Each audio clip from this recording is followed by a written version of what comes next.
15 juillet 2016, le site américain d'information Breitbart, proche de la mouvance néoconservatrice pro-américano-israélienne, avait publié un article consacré à Tzur Gabi, dentiste juif de Los Angeles, qui était à Nice ce soir de l'attentat. Originaire de Chicago, cet Américain affirmait avoir échappé de justesse au passage du camion sur la promenade des Anglais, grâce à sa compagne, Mital Azoulay, une chorégraphe israélienne vivant à Hollywood. Selon lui, Mital Azoulay serait devenue anxieuse en voyant la foule rassemblée à la fin du feu d'artifice, et lui avait proposé de courir pour rentrer à leur hôtel. Quelque chose est sur le point de s'abattre, on doit partir d'ici, lui aurait-elle alors déclaré. Et pendant que la seule et unique question se pose sur cette prémonition, ce cas-là fera école dès le lendemain. À 18h23, le site du quotidien britannique, le Télégraphe, avait publié une information troublante. Damien Zamon, habitant de Nice âgé de 25 ans, avait été vigoureusement dissuadé par son père, prénommé Israël, de se rendre au feu d'artifice du 14 juillet. Selon Lydia Villegrès, la correspondante du journal, Israël Zamon avait supplié son fils d'abandonner son projet, après lui avoir prédit qu'un attentat aurait lieu. Nice n'était pourtant pas une ville spécifiquement menacée par un acte terroriste soir du 14 juillet. Pas plus ou pas moins que Bordeaux, Lille, Strasbourg, ou bien Rennes, par exemple. En parallèle de la très étrange prémonition de cette chorégraphe israélienne vivant à Hollywood, comment, dès lors, Israël Zamon avait-il pu redouter et anticiper à ce point l'étrange attentat fomenté officiellement dans la tête de l'énigmatique Mohamed Lawayesh Boulel? Dans tous les cas possibles, cela rappelle étrangement un fait rapporté par la presse israélienne, le cas de la société Audrigo, et les messages électroniques envoyés aux employés, les prévenant de l'imminence des attentats du 11 septembre 2001, soit 2 heures auparavant.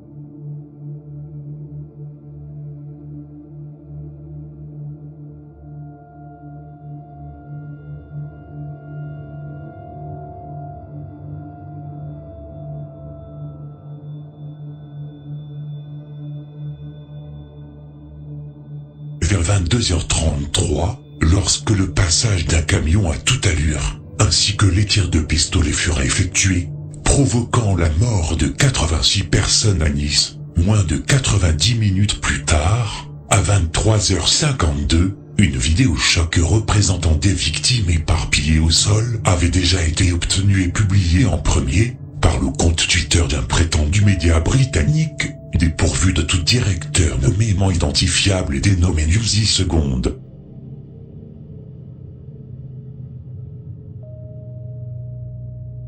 Si l'URL de ce site, suivi à l'époque par 473 abonnés sur Facebook depuis 2014 jusqu'à 2016, renvoie effectivement à la Grande-Bretagne, son serveur est basé en réalité aux États-Unis, dans la petite ville, très liée à Israël, celle d'Albuquerque. 16 minutes après, à minuit 8, c'est au tour d'un compte Twitter plus important, 150 000 abonnés à l'époque, de publier cette vidéo sordide. Dénommé Israël Newsflash, ces responsables anonymes se présentaient comme un groupe de reporters privés basés en Israël et à Londres. De plus, ils affirmaient eux-mêmes être bien connectés à des gens importants dans le gouvernement israélien et son armée. Ces deux comptes Twitter sont les premiers vecteurs de la propagation éclair de la vidéo macabre. Aucun d'entre eux ne dévoilera la source de ce document qui a suscité la terreur dans l'opinion publique. Quant aux autorités françaises, elles n'avaient curieusement lancé aucune procédure judiciaire à l'encontre de Twitter et de ses deux sites Newsy Seconde et Israel News Flash pour atteinte à la dignité humaine.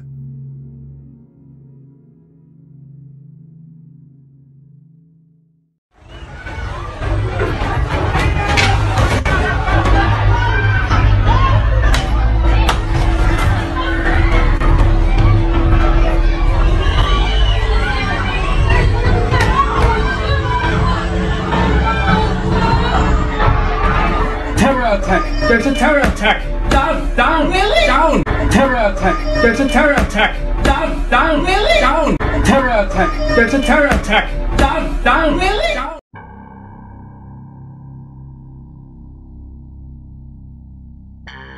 Richard Gouttiard, journaliste et blogueur allemand. Capturé fortuitement depuis un balcon de l'hôtel Westminster, ces images ont été diffusées par cet individu dans les heures qui ont suivi l'attentat commis à Nice. Il déclara qu'il se trouvait sur le balcon d'un hôtel qui donne directement sur la promenade des Anglais et il avait vu les gens qui étaient en train de célébrer le 14 juillet, puis tout à coup, un camion a roulé en direction de la foule. Il conduisait très lentement, c'est ce qui était étonnant selon lui. Et il a été suivi par un motard qui roulait derrière lui, et le motard avait essayé de le dépasser et a même essayé d'ouvrir la portière côté conducteur du camion. Gouttiard est le seul témoin, à ce jour, en possession d'une vidéo relative aux secondes qui précédait la tuerie de masse, commise sur la promenade des Anglais. Mais si on se penche sur ces accointances particulières, toute la presse passera sous silence sur ses liens avec Israël. En 2007, Gouttiard avait épousé à New York la juive Einat Wilf, figure montante et ultrationniste de la vie politique israélienne.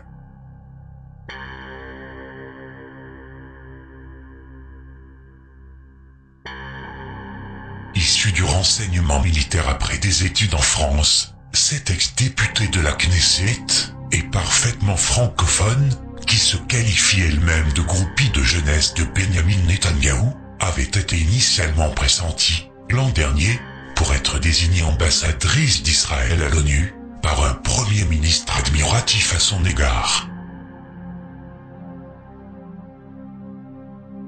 En ayant filmé par hasard le passage du camion de Nice le soir du 14 juillet 2016, 7 jours plus tard, le 22 juillet, ce sera le même individu qui se trouvera rapidement devant l'entrée du centre commercial de Munich, dans lequel venait de se dérouler une fusillade à caractère terroriste, commise par le germano-iranien David Alisson Boli.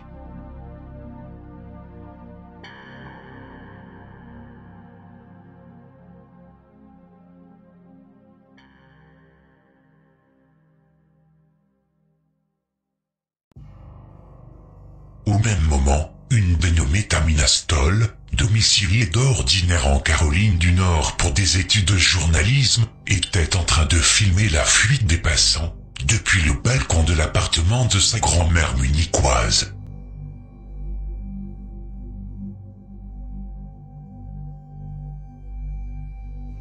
Sa vidéo a été aussitôt diffusée via son compte Twitter.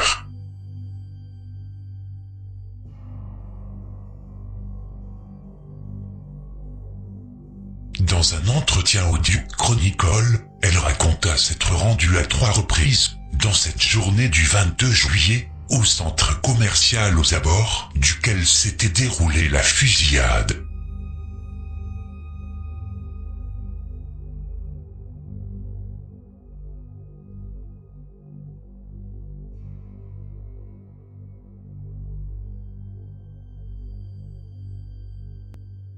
Tamina Stoll a acquis une notoriété médiatique en relatant son témoignage à plusieurs chaînes d'information, CNN, ABC, CBS, etc.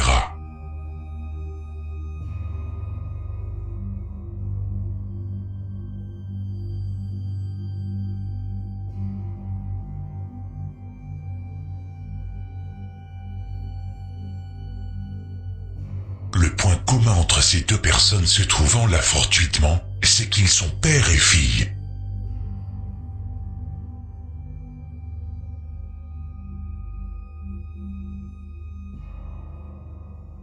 Résumons d'abord la situation. Richard Gouthiard, journaliste allemand et époux d'une ex-députée israélienne issue du renseignement militaire, a donc capturé par hasard le ralentissement du camion sur la promenade des Anglais, tandis que Sylvain Benouesh, un Israélien passé par le clan Rothschild et une agence gouvernementale qui sert régulièrement de couverture aux activités clandestines des services secrets israéliens, avait filmé fortuitement la séquence finale de l'encerclement spectaculaire du camion par les policiers.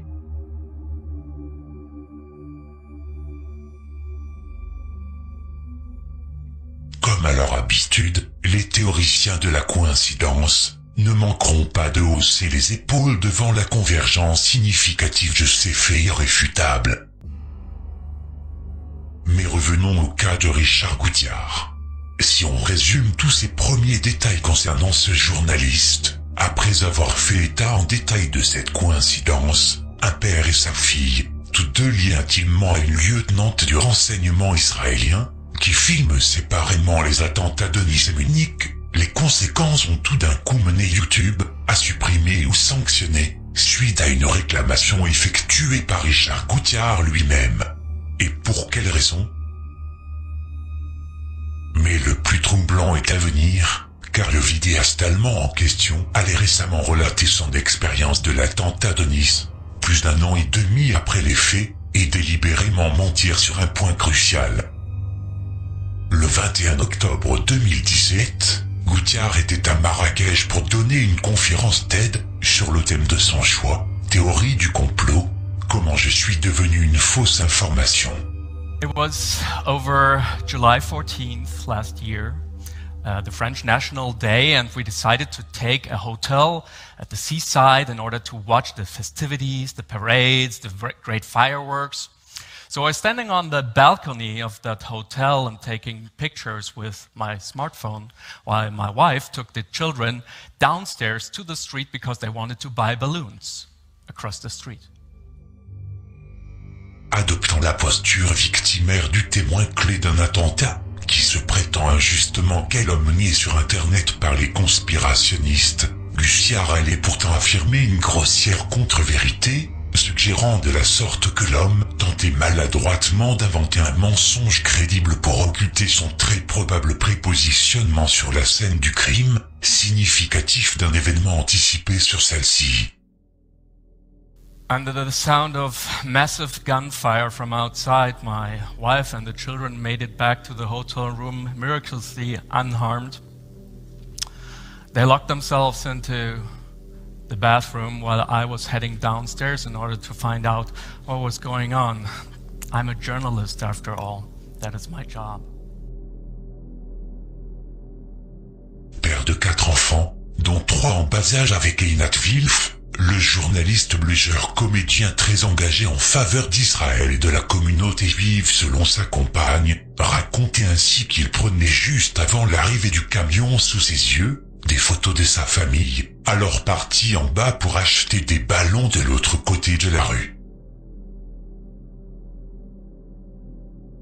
10 jours après l'attentat, pour justifier sa présence au moment opportun sur le balcon auprès d'un site britannique, il s'était alors contenté d'indiquer avoir voulu initialement réaliser une histoire Snapchat des festivités. Si on se réfère à son affirmation par la suite, il nous raconte que sous le bruit d'une rafale de coups de feu massifs provenant de l'extérieur, une fois que le camion était censé être arrêté pour de bon, sa femme et les enfants seraient retournés à la chambre d'hôtel sans être blessés dans cette tuerie de masse. Mais voilà le problème.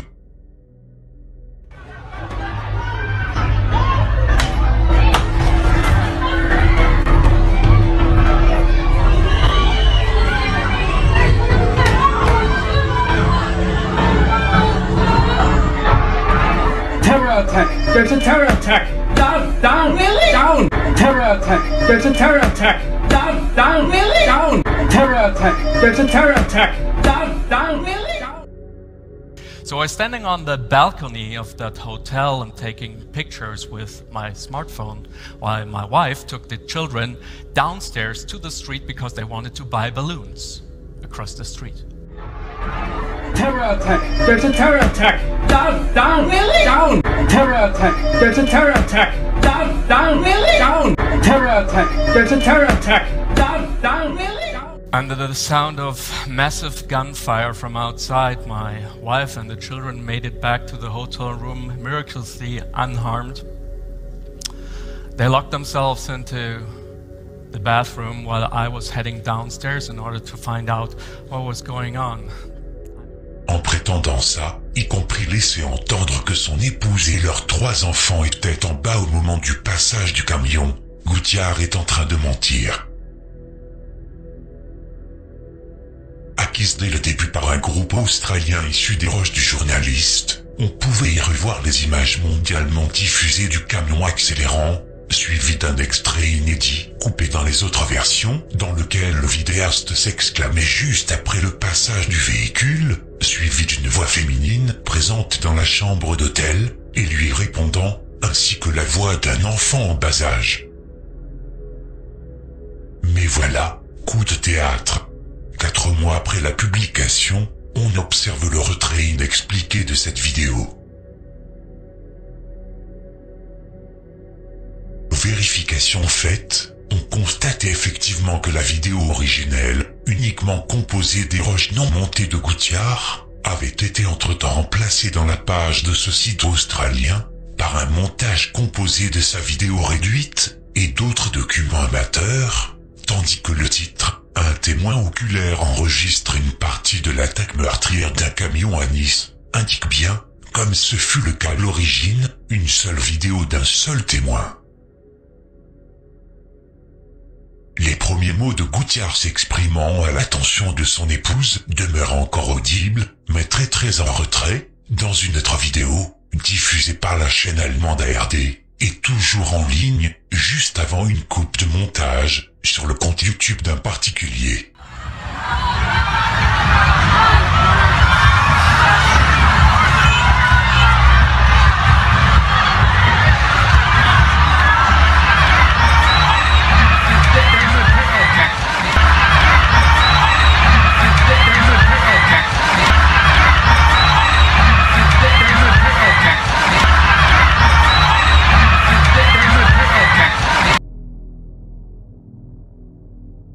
Sans cette vidéo pointée du doigt, les propos de Goutiard relatifs à son épouse et ses 3 enfants, alors âgés de moins de 6 ans, dehors pour acheter des ballons vers 22 heures, seraient relativement crédibles. Et sa présence sur le balcon pour les photographier serait vaguement plausible. À l'inverse, les voix audibles d'une épouse et un enfant dans la chambre d'hôtel ne justifient plus la présence de Goutiard sur ce balcon, alors que les feux d'artifice du 14 juillet étaient déjà terminés. Et surtout, comment un homme qui déclare désormais que sa famille était aux abords du passage du camion, mais qui aurait donc pris le temps de filmer intégralement la scène, accompagné de coups de feu des policiers, sans se précipiter auprès des siens mis en danger? Et sinon, même sans ça, pourquoi les propos de ce journaliste ont-ils été caviardés et dans quel but? La réponse sera simple. De nombreux témoins et rescapés avaient affirmé avoir cru, au moment où le camion était en train de rouler, à un accident, tel qu'une perte du contrôle du véhicule par son conducteur, ou encore au geste d'un déséquilibré.